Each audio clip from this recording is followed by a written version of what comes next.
Hi, ladies and gentlemen. It's been a while that I've been here for this politics today segment that we do here. But I just want to go ahead and just present something to you. We're back this year. We're gonna start giving you the videos and the analysis. And yeah, again, this is yours truly, number one interpreter for everybody. We're gonna start today interpreting for the Senate President of Nigeria. But before that, let's just listen to this intro by your boy Davido.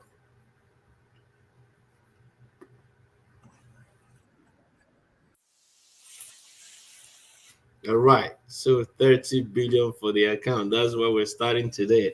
And you guys might have heard, this statement by the Senate President. I'm gonna show you what he said. Um, so let's just go. We're gonna pause the video. We don't want to go back to him.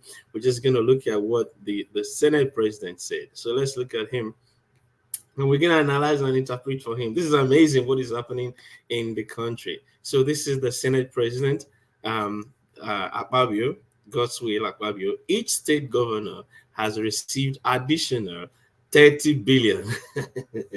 Now you know why we play that music. They received additional 30 billion to tackle food scarcity, hardship facing Nigerians. Senate President Akpabio. You can get this news from Sahara reporters. You can't make these things up. You can't make these things up. This is crazy what is happening in that country. 30 billion he has claimed was given to the state governors. And you guys know what Governor Makinde said that they haven't received anything.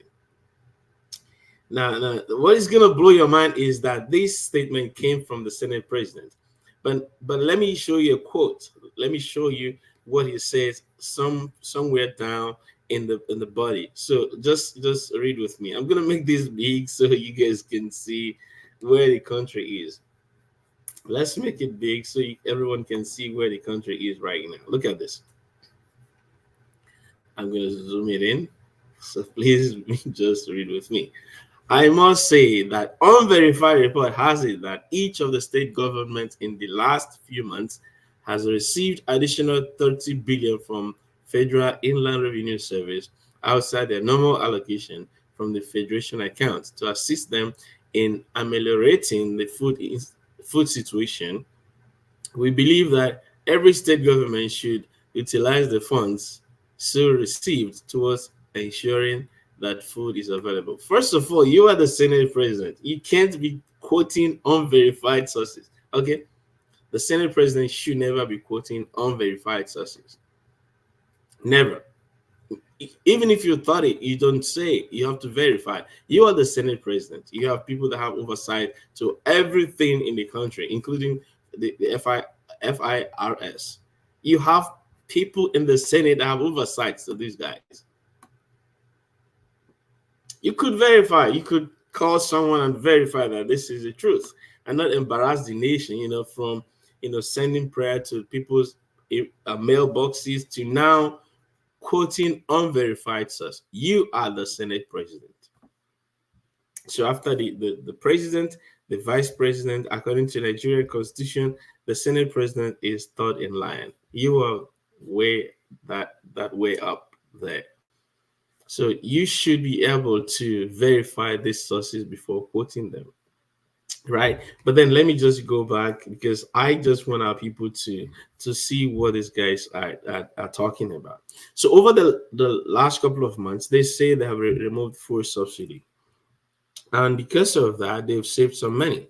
They've saved some money from fuel subsidy, about 1.8 billion they saved over 2 months. About 1.8 billion they claim they've saved over 2 months. So let me just show you a calculator.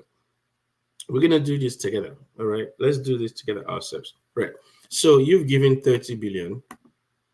So this is 30,000, 30 million, that's 30 billion. You've given to each state. So there are 36 states plus FCT. So let's assume FCT is out of the equation right now. Let's just do 36 states.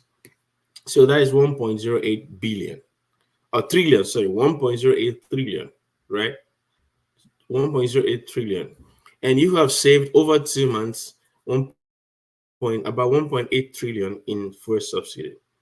No, why plunge the people into untold hardship when you are giving them stipends to cushion the effect of the problem you created, when you can actually put back the subsidy, which the people that claim to receive the subsidy say they didn't, the people that you claim received the subsidy say we never received any subsidy. So there was no subsidy, it was a scam to start with. And if we go by P2B, Pakistan, which is about the same size as our country and has about the same cars as our country, use half the fuel we use. So if we can cut that half off, because really, who is drinking the fuel?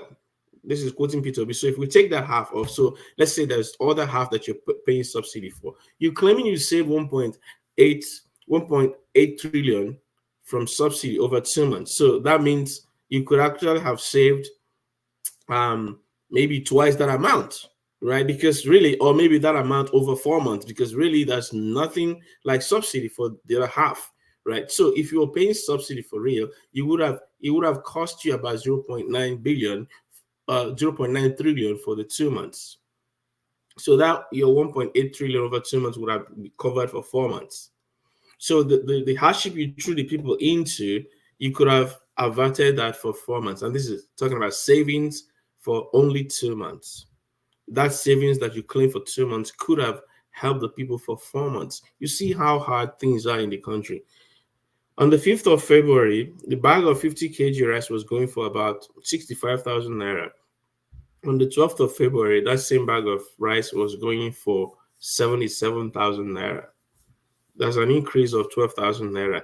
And these guys haven't even received the salary, right? And even the ones that receive the salary, many of them get 30,000, 40,000, 50,000.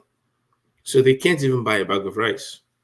And that means even if they're not paying for transportation, they're not paying for house rent, they're not paying any other thing, they never get sick, they don't eat any other thing except to buy that one bag of rice. They can't even buy it. Many of them can't buy it until they get 2 months or 3 months salary. And so you guys tell us that you are now giving people, if you really give them 30 billion to help them cushion the effects, or how about you do something practical? I'm going to call this video short just in the next 2 minutes, but why don't you do something practical? Why don't you stop the insecurity in the country? Stop it, show it by your body language, stop the insecurity so people can go back to their farms and get the food, flood the market with real food so that people can actually eat and survive and be alive to vote for you guys in the next election cycle. Why don't you guys do something that is reasonable? Solve the insecurity. Many people are being kidnapped in their own homes, in their own farmyards.